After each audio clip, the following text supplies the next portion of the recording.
Hello student, welcome back to my Prayas class. आपका Prayas class में स्वागत है। हम लोग पढ़ रहे थे स्टूडेंट बीपीएससी टीआरई 4.0 का प्रैक्टिस सेट, और इसमें जो है हम लोग सब्जेक्ट पढ़ रहे थे, वो सब्जेक्ट पढ़ रहे थे हिंदी। तो जिनका भी अभी बीपीएससी टीआरई 4.0 में हिंदी हिंदी टीजीटी पेपर 1 का एग्जाम है, या जिनका भी 6 to 8 में हिंदी का पेपर है, उनके लिए जो है ये वीडियो इम्पॉर्टेंट है। तो इस वीडियो को जो है पूरा देखिएगा, और जो भी स्टूडेंट इस चैनल पे नए हैं, इस चैनल को जो है जरूर सब्सक्राइब कीजिएगा। इसमें टोटल जो है 18 सेट दिया हुआ है स्टूडेंट, जिसमें से जो है हम लोग प्रैक्टिस सेट नंबर 2 तक पढ़ चुके हैं। आज जो है हम लोग पढ़ेंगे स्टूडेंट, वो पढ़ेंगे प्रैक्टिस सेट नंबर 3। और प्रैक्टिस सेट नंबर 3 में जो है हम लोग हिंदी का क्वेश्चन पढ़ेंगे, और जनरल स्टडीज का क्वेश्चन जो है हम लोग पिछले वाले वीडियो में पढ़ चुके हैं। और इसमें जो है प्रीवियस ईयर भी क्वेश्चन दिया हुआ है, तो इसको भी जो है हम लोग पढ़ेंगे।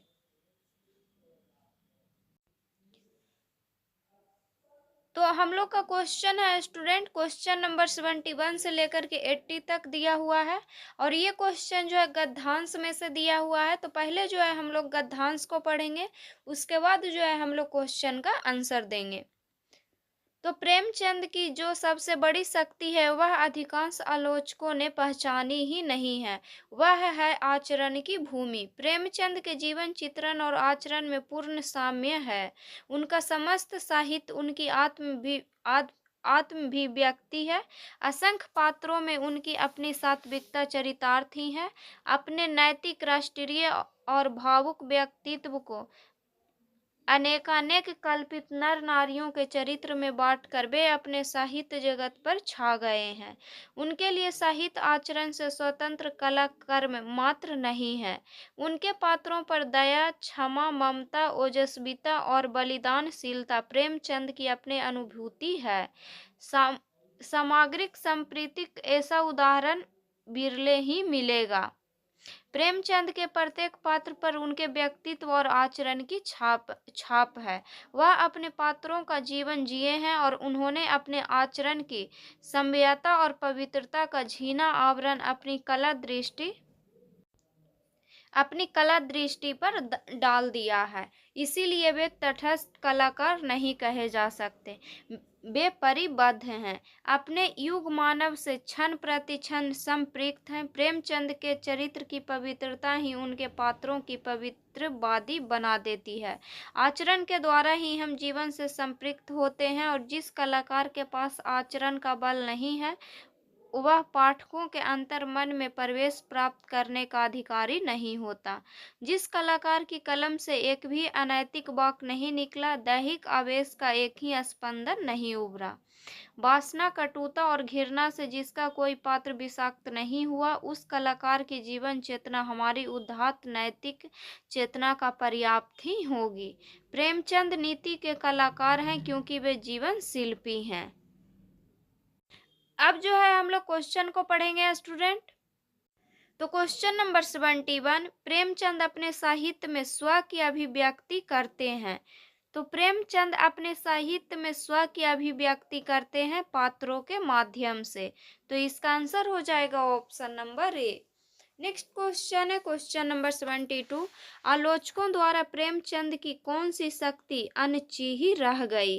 तो आलोचकों द्वारा प्रेमचंद की कौन सी शक्ति अनचिही रह गई, तो आचरण की रह गई है। तो इसका आंसर हो जाएगा option number B. Next question है क्वेश्चन नंबर 73, प्रेमचंद का कला विषयक सिद्धांत था। तो प्रेमचंद का कला विषयक सिद्धांत क्या था, तो इसका सिद्धांत था कला नैतिकता के लिए। तो इसका आंसर हो जाएगा option number C. Question number 74, Premchand के कथा के पात्रों में किसकी छाप रहती है। तो प्रेमचंद के कथा के पात्रों में जो है व्यक्तित्व व आचरण की छाप रहती है। तो इसका आंसर हो जाएगा option number C. Question number 75, Premchand किसके कलाकार हैं। तो प्रेमचंद जो है नीति के कलाकार हैं। तो इसका आंसर हो जाएगा option number A. Question number 76, नैतिक किस प्रत्यय के योग से बना है।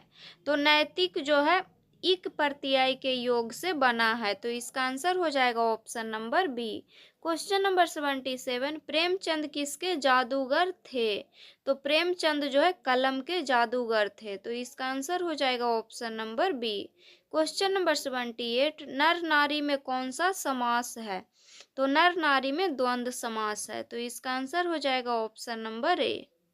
नेक्स्ट क्वेश्चन है क्वेश्चन नंबर 79, लेखक के अनुसार जिस कलाकार के पास, तो लेखक के अनुसार जिस कलाकार के पास यहाँ पे फिल करना है का बल नहीं होता, वह पाठकों के अंतर मन में प्रवेश प्राप्त करने का अधिकारी नहीं होता। तो लेखक के अनुसार जिस कलाकार के पास आचरण का बल नहीं होता है, वह पाठकों के अंतर्मन में प्रवेश प्राप्त करने का अधिकारी नहीं होता। तो इसका आंसर हो जाएगा option number B. Question number 80, स्वतंत्र का विलोम शब्द है। तो स्वतंत्र का विलोम शब्द क्या है? तो इसका विलोम शब्द है परतंत्र। तो इसका आंसर हो जाएगा ऑप्शन नंबर सी। अब जो है क्वेश्चन है स्टूडेंट, क्वेश्चन नंबर 81 से लेकर के 85 तक दिया हुआ है और एक क्वेश्चन जो है गद्यांश से दिया हुआ है। तो पहले जो है हम लोग गद्यांश को पढ़ेंगे। तो एक समय था, पानी सब जगह मिल जाता था, अतः इसे कोई महत्व नहीं देता था। लेकिन तेजी से बढ़ती हुई जनसंख्या और जीवन शैली में आए परिवर्तन के कारण पानी अब दुर्लभ हो गया है। इसी दुर्बलता के कारण जल का आर्थिक मूल्य बहुत बढ़ गया है। अब केवल सिंचाई के लिए ही नहीं बल्कि उद्योगों और घरेलू उपयोग के लिए भी जल की बहुत आवश्यकता है। इसीलिए जल अब एक बहुमूल्य संसाधन बन गया है। नगरों में जल की भारी मात्रा में आवश्यकता है क्योंकि जल का पीने के साथ साथ सभी घरेलू कामों में उपयोग होता है। नगरों में सीवर की सफाई तथा उद्योगों के लिए भी जल की भारी मात्रा में आवश्यकता होती है। ग्रामीण क्षेत्रों में पानी की आपूर्ति में कई दोष पाए जाते हैं। पानी को स्वच्छ करके मानवीय उपयोग के लायक बनाने की व्यवस्था होनी चाहिए। तो अब हम लोग जो है गद्यांश को पढ़ लिए हैं। अब जो है हम लोग क्वेश्चन पढ़ेंगे और उसका आंसर देंगे। नेक्स्ट क्वेश्चन है क्वेश्चन नंबर 81, पानी किस मुख्य कारण से इतना दुर्लभ हो गया है? तो पानी जो है जनसंख्या की तीव्र वृद्धि के कारण से दुर्लभ हो गया है। तो इसका आंसर हो जाएगा option number C. Question number 82, जल का कौन सा मूल्य बढ़ गया है? तो जल का जो है आर्थिक मूल्य बढ़ गया है। तो इसका आंसर हो जाएगा option number A. Question number 83, फसलों को पानी की आवश्यकता किस रूप में होती है? तो फसलों को पानी की आवश्यकता सिंचाई के रूप में होती है। क्वेश्चन नंबर 84, पानी का उपयोग कैसे करना चाहिए? तो पानी का उपयोग स्वच्छ करना चाहिए, स्वच्छ करके करना चाहिए। तो इसका आंसर हो जाएगा ऑप्शन नंबर सी।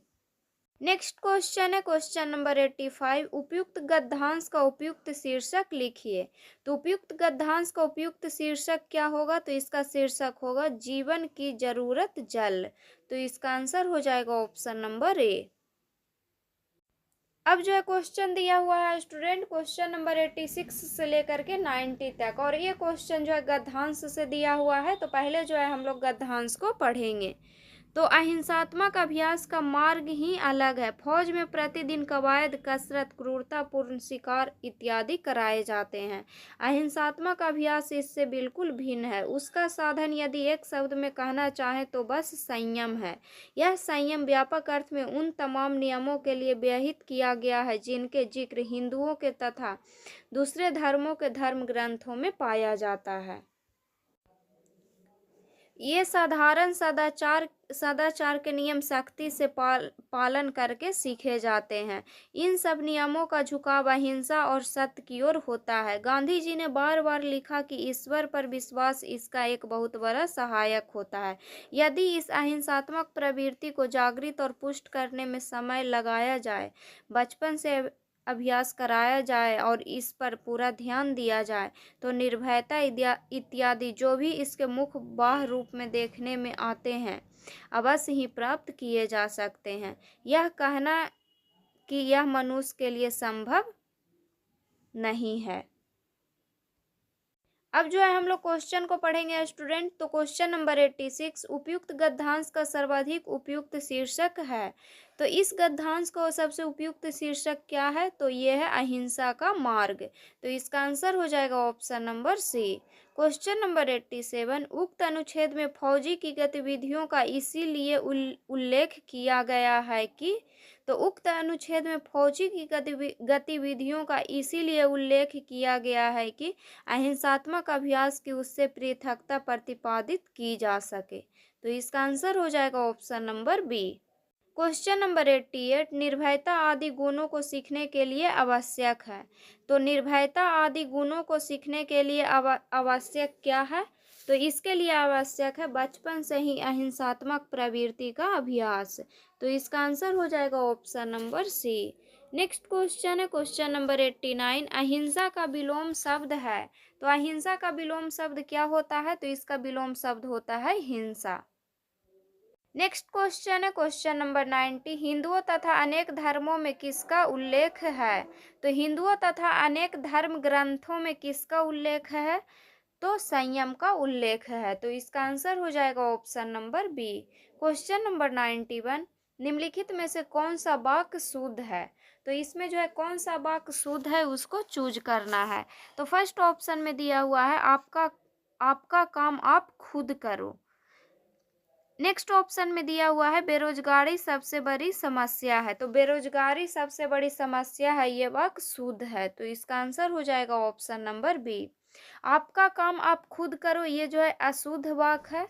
इसका जो है शुद्ध वाक्य होगा अपना काम आप खुद करो। क्वेश्चन नंबर 92, निम्नलिखित में से कौन सा वाक्य अशुद्ध है? तो इसमें भी जो है कौन सा वाक्य अशुद्ध है उसको चूज करना है, और इसके पहले जो है शुद्ध वाक्य को चूज करना था। तो फर्स्ट ऑप्शन में दिया हुआ है हाथ को जेब में रखो। तो हाथ को जेब में रखो ये जो है शुद्ध वाक्य है। नेक्स्ट ऑप्शन में दिया हुआ है अभी कहीं नहीं जाना है, ये भी शुद्ध वाक्य है। नेक्स्ट ऑप्शन में दिया हुआ है मैंने कहीं नहीं जाना है, तो ये जो है अशुद्ध वाक्य है। तो इसका आंसर हो जाएगा option number C. Next question है क्वेश्चन नंबर 93, राम बाजार से केला लाया वाक्य का कौन सा भेद है? तो राम बाजार से केला लाया जो है सरल वाक्य है। तो इसका आंसर हो जाएगा option number A. Next question है क्वेश्चन नंबर 94, घंटी बजी और छात्र बाहर आ गए, इस वाक्य का मिश्रित वाक्य है। तो घंटी बजी और छात्र बाहर आ गए, इस वाक्य का मिश्रित वाक्य क्या होगा? तो इसका मिश्रित वाक्य होगा जैसे ही घंटी बजी वैसे ही छात्र बाहर आ गए। तो इसका आंसर हो जाएगा option number A. Next question है क्वेश्चन नंबर 95, जहाँ जहाँ सिंचाई की व्यवस्था है वहाँ वहाँ फसलें खूब पैदा होती है, वाक्य का कौन सा भेद है? तो ये जो है वाक्य मिश्रित वाक्य का भेद है। तो इसका आंसर हो जाएगा option number B. Next question है क्वेश्चन नंबर 96, परसर्ग में कौन सा उपसर्ग है? तो परसर्ग में जो है पर उपसर्ग है। तो इसका आंसर हो जाएगा option number A. Question number 97, आपके दोस्तों में से कौन साथ देगा, में रेखांकित पदबंध पहचानिए। तो इसमें जो है कौन सा पदबंध है? तो इसमें जो है सर्वनाम पदबंध है। तो इसका आंसर हो जाएगा option number B. Question number 98, व्यक्तित्व एक स्थिर अवस्था ना होकर एक। तो व्यक्तित्व एक स्थिर अवस्था ना होकर एक गत्यात्मक समष्टि है। तो इसका आंसर हो जाएगा option number C. Question number 99, निम्न में से योग रूढ़ शब्द का उदाहरण है। तो इसमें जो है योग रूढ़ शब्द का जो है एग्जाम्पल कौन है? तो योग रूढ़ शब्द का एग्जाम्पल है मनोज। तो इसका आंसर हो जाएगा option number A. Question number 100, निम्नलिखित में से कौन सा शब्द तत्सम शब्द है? तो इसमें जो है कौन सा शब्द तत्सम शब्द है? तो हस्ती जो है तत्सम है। तो इसका आंसर हो जाएगा option number C. Next question है क्वेश्चन नंबर 101, ऐसे शब्द जो संस्कृत और प्राकृत से विकृत होकर हिंदी में आए हैं कहलाते हैं। तो ऐसे शब्द जो संस्कृत और प्राकृत से विकृत होकर हिंदी में आए हैं क्या कहलाते हैं? तो तद्भव कहलाते हैं। तो इसका आंसर हो जाएगा option number B. Next question है विरह लीला किनकी रचना है? तो विरह लीला घनानंद की रचना है, तो इसका आंसर हो जाएगा option number A. Next question है कबूतर दाने चुगते हैं, तो कबूतर का पर्यायवाची शब्द पूछा गया है, तो कबूतर का पर्यायवाची शब्द होगा कपोत, तो इसका आंसर हो जाएगा option number C. Next question है दिए गए समश्रुत भिन्नार्थक शब्द का उचित अर्थ ज्ञात कीजिए। तो अर्जन अर्चन, तो अर्जन अर्चन का क्या अर्थ होता है? तो इसका अर्थ होता है अर्जन का मतलब होता है कमाना और अर्चन का मतलब होता है बाधा। तो अर्जन का जो है अर्थ क्या है? तो अर्जन का अर्थ है कमाना और अर्चन का अर्थ है बाधा, तो इसका आंसर हो जाएगा option number A. Next question है क्वेश्चन नंबर 105। भोजन करने की इच्छा इस वाक्यांश के लिए एक शब्द होगा। तो भोजन करने की इच्छा को क्या कहते हैं? तो बुभुक्षा कहते हैं, तो इसका आंसर हो जाएगा option number A. Next question है जो बहुत गहरा हो, तो जो बहुत गहरा हो उसे क्या कहते हैं? तो जो बहुत गहरा हो उसे अगाध कहते हैं, तो इसका आंसर हो जाएगा option number A. Next question है क्वेश्चन नंबर 107। दिए गए किस वाक्य में सकारात्मक क्रिया है? तो कौन से वाक्य में जो है सकारात्मक क्रिया है? तो राहुल ने केला खाया, तो इसमें जो है सकारात्मक क्रिया है, तो इसका आंसर हो जाएगा ऑप्शन नंबर ए। पहले हम लोग जानेंगे स्टूडेंट कि सकारात्मक क्रिया कहते किसको हैं। तो सकारात्मक क्रिया उस प्रकार की क्रिया को कहते हैं जिसमें कर्ता द्वारा किया गया कार्य किसी अन्य चीज को प्रभावित करता है। तो कर्ता द्वारा किया गया कार्य किसी अन्य चीज को प्रभावित करता है, उसे सकारात्मक क्रिया कहते हैं।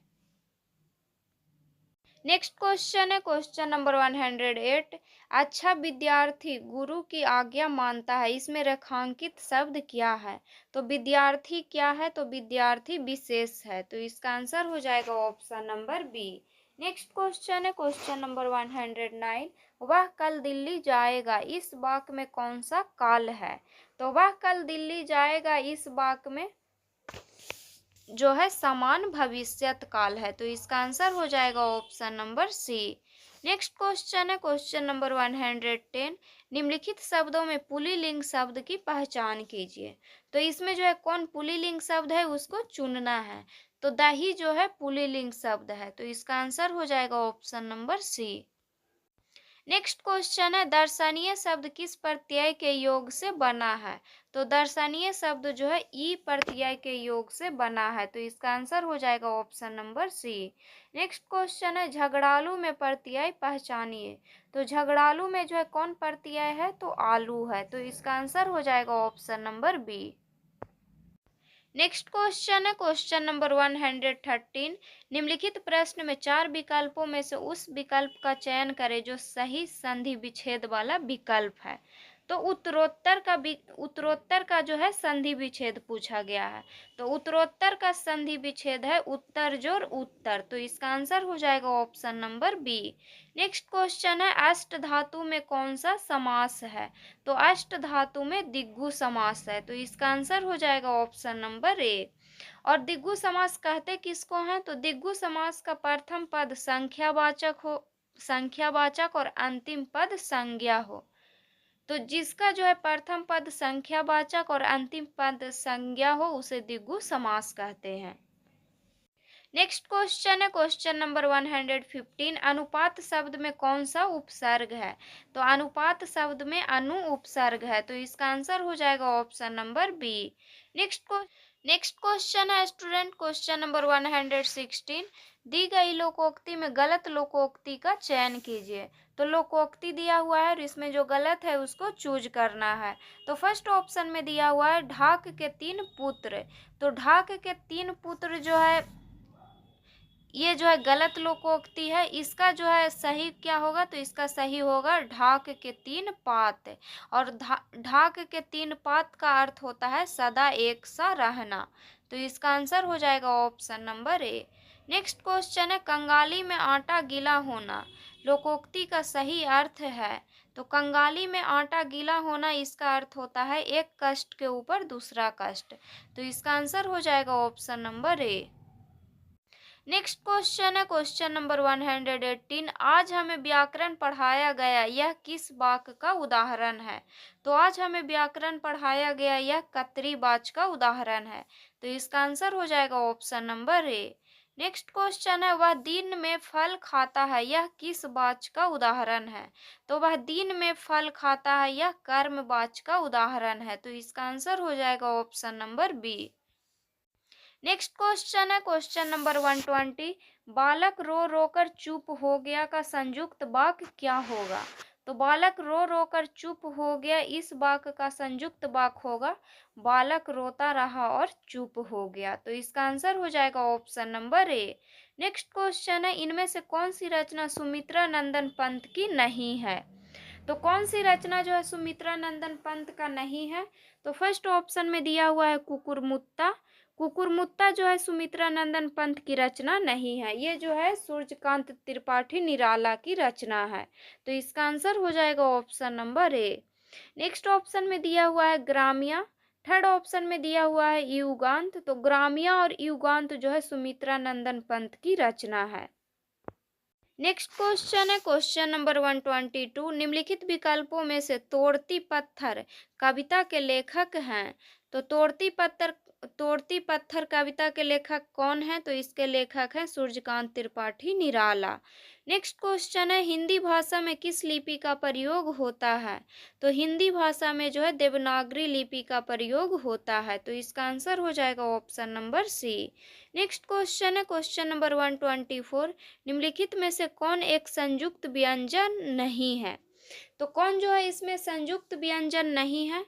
तो स जो है संयुक्त व्यंजन नहीं है। तो इसका आंसर हो जाएगा option number A.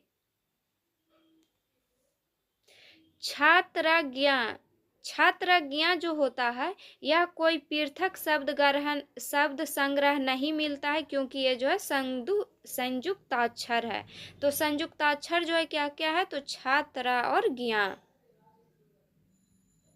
Next question है क्वेश्चन नंबर 125। समृत स्वर है, तो समृत स्वर क्या है? तो ऊ है। तो इसका आंसर हो जाएगा option number A. Question number 126। पंक्तियाँ के साथ कवियों का सम्मेलन कीजिए। तो पंक्तियों के साथ जो है कवियों का जो है मिलान करना है। तो फर्स्ट में दिया हुआ है जिधर अन्याय है उधर शक्ति। तो जिधर अन्याय है उधर शक्ति, ये जो है कौन कवि का पंक्ति है? तो ये जो है निराला का है। नेक्स्ट है नारी तुम केवल श्रद्धा हो। नारी तुम केवल श्रद्धा हो, ये जो है जयशंकर प्रसाद जी का है। नेक्स्ट है बहुत दिनों तक चक्की रोई चूल्हा रहा उदास, ये जो है नागार्जुन का है। नेक्स्ट है सिंहासन खाली करो कि जनता आती है, ये जो है रामधारी सिंह दिनकर का है। तो इसका आंसर हो जाएगा ऑप्शन नंबर सी। फर्स्ट का हो गया 3, सेकंड का 5, थर्ड का 1 और फोर्थ का 2। Question number 127। निम्नलिखित में से कौन सा वाक्य अशुद्ध है? तो इसमें जो है कौन सा वाक्य अशुद्ध है उसको चूज करना है। तो फर्स्ट ऑप्शन में दिया हुआ है आंखों में कौन पड़ गया। आंखों में कौन पड़ गया, ये जो है अशुद्ध वाक्य है। इसका शुद्ध वाक्य होगा आंखों में क्या पड़ गया। तो इसका आंसर हो जाएगा option number A. Question number 128। दिए गए विकल्पों में से कौन सा विकल्प अनुप्रास अलंकार का भेद नहीं है? तो कौन सा जो है विकल्प अनुप्रास अलंकार का भेद नहीं है? तो देव्यानुप्रास अलंकार का जो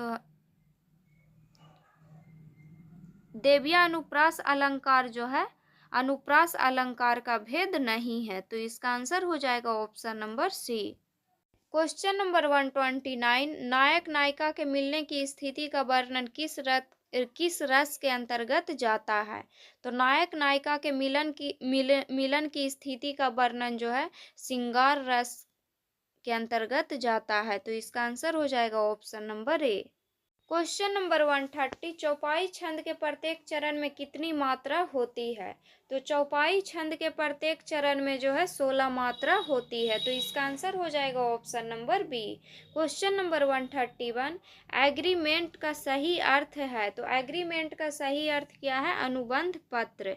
तो इसका आंसर हो जाएगा option number C. Question number 132, बालक गेंद से खेल रहे हैं, वाक्य में कारक बताइए। तो बालक गेंद से खेल रहे हैं, इसमें कौन सा कारक है? तो इसमें जो है करण कारक है। तो इसका आंसर हो जाएगा option number C. Question number 133, जहां पूर्ण विराम की तुलना में कम रुकना होता है वहां किस विराम चिन्ह का प्रयोग करते हैं? तो जहां पूर्ण विराम की तुलना में कम रुकना होता है वहां जो है अर्ध विराम चिन्ह का प्रयोग करते हैं। तो इसका आंसर हो जाएगा option number C. Question number 134, साधारण वाक्य के अंत में किस विराम चिन्ह का प्रयोग किया जाता है? तो साधारण वाक्य के अंत में जो है पूर्ण विराम चिन्ह का प्रयोग किया जाता है। तो इसका आंसर हो जाएगा option number A. Question number 135, स्वतंत्र में कौन सा उपसर्ग है? तो स्वतंत्र में जो है स्व उपसर्ग है। तो इसका आंसर हो जाएगा option number B. Question number 136, जीहा की स्थिति के आधार पर मध्य स्वर है। तो जीहा की स्थिति के आधार पर मध्य स्वर क्या है? तो आ है। तो इसका आंसर हो जाएगा option number A. Question number 137, जीहा के जिस उच्चारण स्थान को स्पर्श करते समय वायु मुखविवर में अवरुद्ध होकर झटके से बाहर निकलती है वे वर्ण क्या कहलाते हैं? तो वे वर्ण जो है स्पर्श व्यंजन कहलाते हैं। तो इसका आंसर हो जाएगा option number C. Question number 138, स का विवरण है। तो स का विवरण क्या है? तो स का विवरण है संघर्षी, उष्ण, दंत और महाप्राण।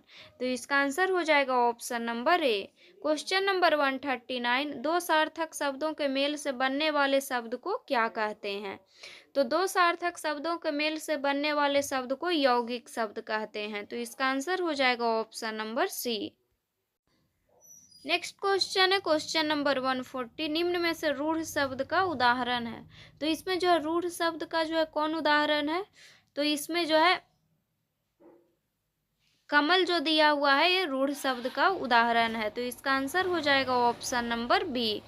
और रूढ़ शब्द कहते किसको हैं? तो जिन शब्दों के खंड निरर्थक होते हैं उन्हें रूढ़ कहते हैं।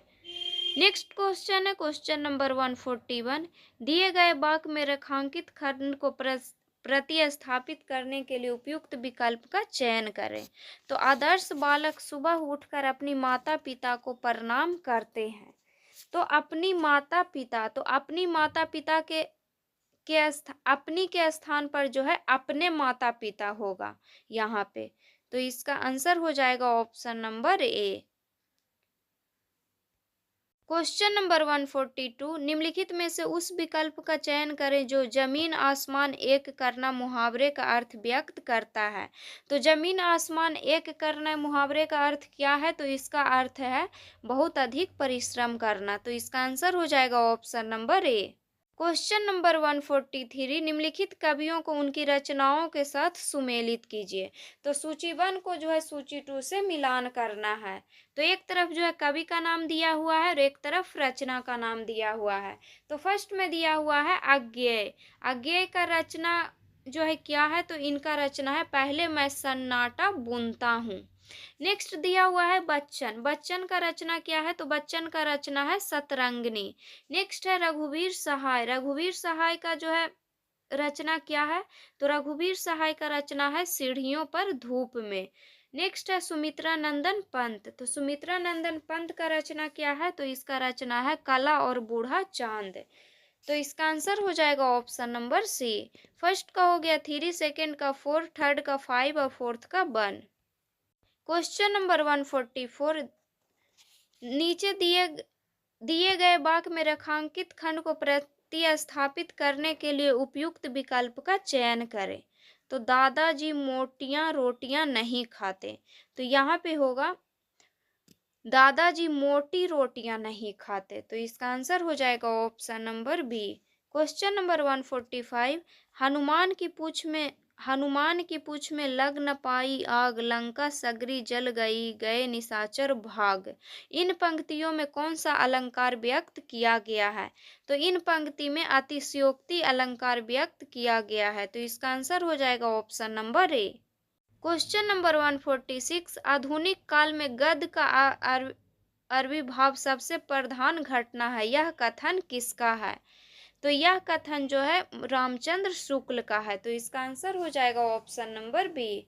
क्वेश्चन नंबर 147, करमवीर के संपादक थे? तो करमवीर के संपादक थे माखनलाल चतुर्वेदी। तो इसका आंसर हो जाएगा option number B. Question number 148, इनमें से पश्चिमी हिंदी की बोली कौन सी नहीं है? तो पश्चिमी हिंदी की कौन सी जो है इसमें बोली नहीं है? तो बघेली जो है पश्चिमी हिंदी का बोली नहीं है। बघेली जो है पूर्वी हिंदी की बोली है। पूर्वी हिंदी में जो है कौन कौन बोलियां आता है? तो पूर्वी हिंदी की बोलियां हैं अवधी, बघेली और छत्तीसगढ़ी। क्वेश्चन नंबर 149, खड़ी बोली हिंदी की उत्पत्ति हुई है? तो खड़ी बोली हिंदी की उत्पत्ति हुई है शौरसेनी अपभ्रंश से। तो इसका आंसर हो जाएगा option number C. Question number 150, कवि कालिदास के अभिज्ञान शाकुंतलम का हिंदी अनुवाद किसने किया? तो कवि कालिदास के अभिज्ञान शाकुंतलम का हिंदी अनुवाद किए थे राजा लक्ष्मण सिंह। तो इसका आंसर हो जाएगा ऑप्शन नंबर ए। तो इस सेट में जो है हिंदी का इतना ही क्वेश्चन था स्टूडेंट, तो इसको जो है हम लोग पढ़ चुके हैं। नेक्स्ट वीडियो में जो है हम लोग प्रैक्टिस सेट नंबर 4 को पढ़ेंगे। तो अगर वीडियो अच्छा लगे तो वीडियो को लाइक कीजिएगा, शेयर कीजिएगा और चैनल को सब्सक्राइब कीजिएगा। और जो भी स्टूडेंट इस चैनल पे नए हैं, इस चैनल को जो है ज़रूर सब्सक्राइब कीजिएगा। और जिनका भी अभी बीपीएससी टीआरई 4.0 में 6 to 8 में हिंदी पेपर है या टीजीटी पेपर 1 का जिनका एग्ज़ाम है, उनके लिए जो है ये क्वेश्चन इम्पॉर्टेंट है। तो इसको जितना हो सके उतना आप रिवीजन कीजिएगा।